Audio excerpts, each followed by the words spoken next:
तर इथे तुम्ही बघू शकता मी नैवेद्याचं ताट रेडी केलेलं आहे. प्रॅक्टिस झाली आहे मुलं आहे ना.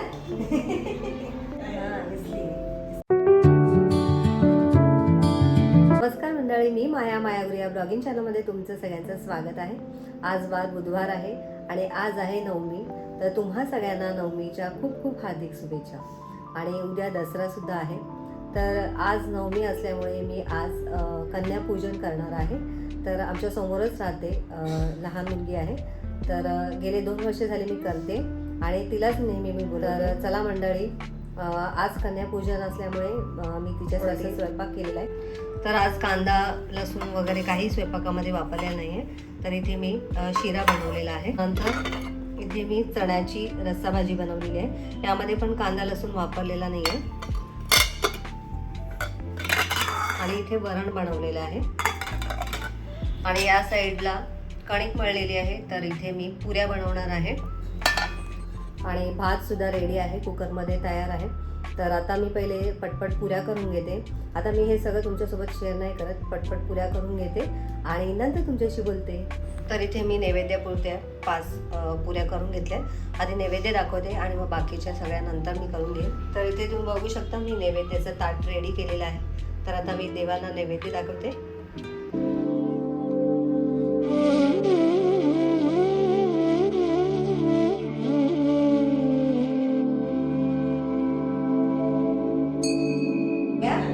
मेरे किसी से शुद्ध रखते हैं ना.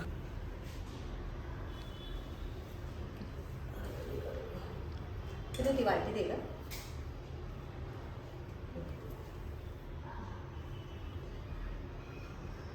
नाव काय आहे.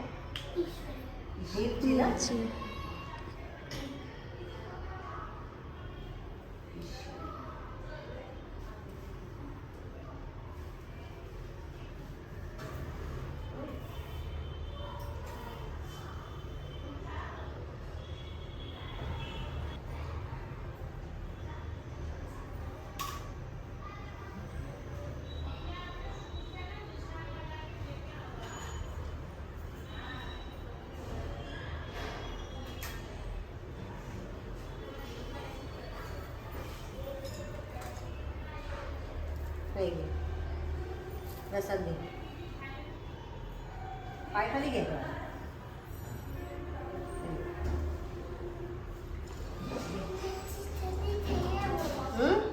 किती ते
जेवत नाही का गं? हां, जेवायला नको? पुरी खात आहे? देऊ तुला पुरी? बरं, एकच. तर मंडळी, आत्ताच माझं कन्यापूजन झालं आणि ॲक्च्युली मी फक्त एकच कुमारिकेचं पूजन करत असते दरवर्षी. मात्र यावेळेस देवाची इच्छा असेल की मला एक सोडून 4 मुली पूजा करायला मिळाल्या. तर टोटल 5 मुली मला कुमारिका म्हणून पूजायला मिळाल्या. खूप छान वाटलं. झालं असं की ज्यांच्या नातीला मी कन्यापूजनासाठी बोलवलं होतं तर त्यांच्या घरी क्लासेस असतात आणि मला माहिती नव्हतं की त्या लहान मुली आहेत, कारण 8वी 9वी 10वीची मुलं पण यायची बॅच कधी आहे ते मला माहिती नव्हतं. तर त्यांनी त्या आंटीने मला सांगितलं की तुम्हाला जर का मुली हव्या असतील पूजन करायला तर तुम्ही सांगा. तर मी म्हटलं ठीक आहे, चालेल. म्हटलं मला 4-5 मुली चालतील. तर त्यांनी मग त्यांच्या क्लासच्या मुलींना माझ्याकडे पाठवलं आणि अशा पद्धतीने मग मी त्यांचं पूजन केलं. 4 अजून मुली मिळाल्या तर खूप छान वाटलं. देवीचीच इच्छा असेल अशी. तर अनपेक्षितपणे हे झालं आणि भेटवस्तू पण मी 5 ते 6 घेऊन आली होती. तर त्यामुळे ते मला देता पण आलं अचानक आल्यामुळे आणि अगदी साध्या सोप्या पद्धतीने मी त्यांची पूजा केली आणि छान त्यांचा आशीर्वादसुद्धा घेतला. आणि जेवायलासुद्धा मी त्यांना विचारलं तर कोणीच जेवायला तयार नव्हत्या, कारण सध्या सगळीकडेच त्यांना पण बोलवलं जातं आणि त्यामुळे त्या पण बहुतेक कंटाळल्या होत्या. तर प्रत्येकीला मग शिरा दिला वाटीमध्ये आणि 2 मुलींनी मात्र खाल्ली, पुरी आणि भाजी खाल्ली. तर त्यांना आवडलं आणि खूप छान वाटलं. आनंदाने त्यांच्या मनाने त्यांनी त्यांच्या इच्छेने खाल्लं, त्यामुळे मला खूप बरं वाटलं. तर आजचा दिवस खूप छान वाटला आणि आजचा व्हिडिओ मी आता इथेच एंड करते. आजचा व्हिडिओ तुम्हाला कसा वाटला कमेंट करून नक्की सांगा. व्हिडिओ आवडला असेल तर व्हिडिओला लाईक करा, शेअर करा. चॅनल नवीन असाल तर सबस्क्राईब करा. भेटूया नेक्स्ट व्हिडिओमध्ये. तोपर्यंत बाय बाय.